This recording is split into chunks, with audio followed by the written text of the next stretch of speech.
Welcome to Faith in 5, a weekly video devotional designed to discuss practical spiritual concepts in 5 minutes or less. I'm your host, Mark Vandellen. This winter was one of the snowiest winters for most places, if you normally get snow.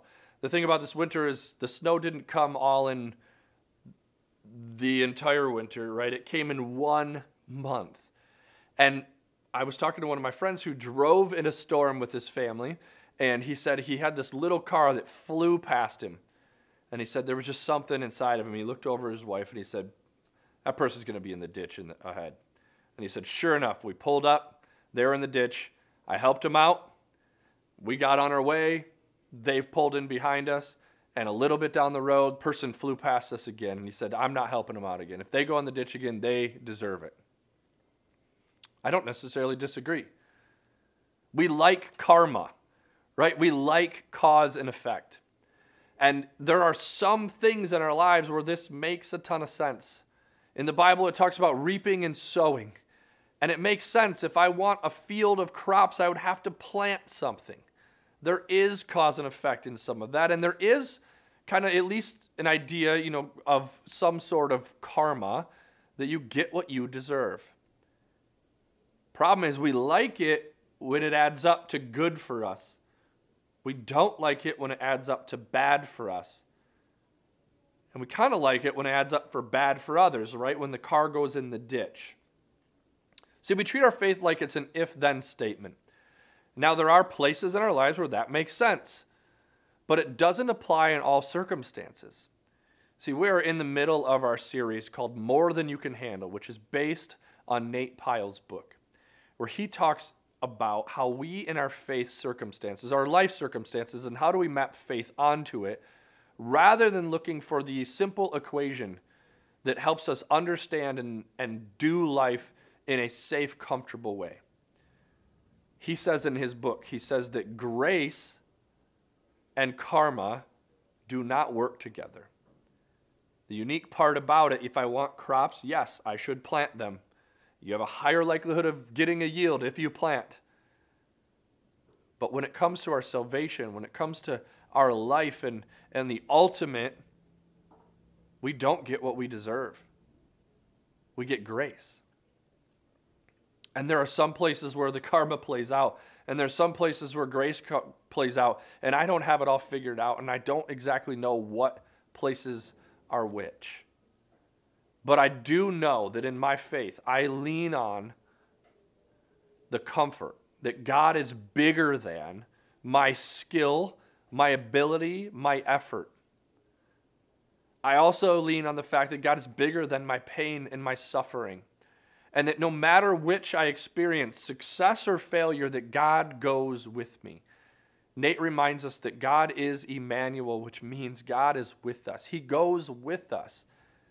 See, the truth is we have agency in our lives. We do cause, we do effect. When we interact with each other, we either have good and bad reactions and impacts on other people. Our life decisions impact other things. There's no question about that. But oftentimes when we lean on some of these verses that we grab a hold of and try to use as prescription in our lives, they're not the ones that are meant to do that. Galatians 6 is a verse that we often talk about. You reap what you sow. And out of context, that's really nice. Go put it into some effort. If you want to get in shape, reap what you sow. Eat better, work out more. That makes sense. But when it comes to salvation, when it comes to actually mapping our faith onto our lives and our life circumstances, it's no longer an even exchange. It's no longer transactional. It says in Galatians 6:7, do not be deceived. God cannot be mocked. A man reaps what he sows. Whoever sows to please flesh, from the flesh will reap destruction. Whoever sows to please the Spirit, from the Spirit will reap eternal life. It's clearly bigger than the analogy it's using of sowing and reaping in our lives, in our fields, in our crops. Does it apply to that? Sure, to an extent. But I like the fact, I rest in the fact that God isn't just playing with us like a puppeteer. And yet there's times where I pray like I kind of want him to just intervene and move something, just like bump it a little bit. And it doesn't work that way. We don't get to pick and choose when and when isn't. And now again, I don't know when it is and when it isn't. That's the hard part.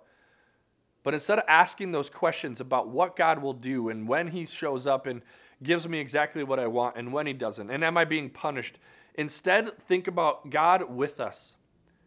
It's not an equation to solve. God is not like a GPS where we can say, here's my destination, here's my reality, and if I make all the right turns, I get there. In real life, that's true. If I make the right enough turns, I will end up at my destination. But that's not the way that it works in life circumstance. In life circumstance, God is much more of a compass. He goes with us. He guides and directs us. If we take a step in this direction, God is with us, and he shows us some direction. If we take a step in this direction, God is with us. The compass goes with us.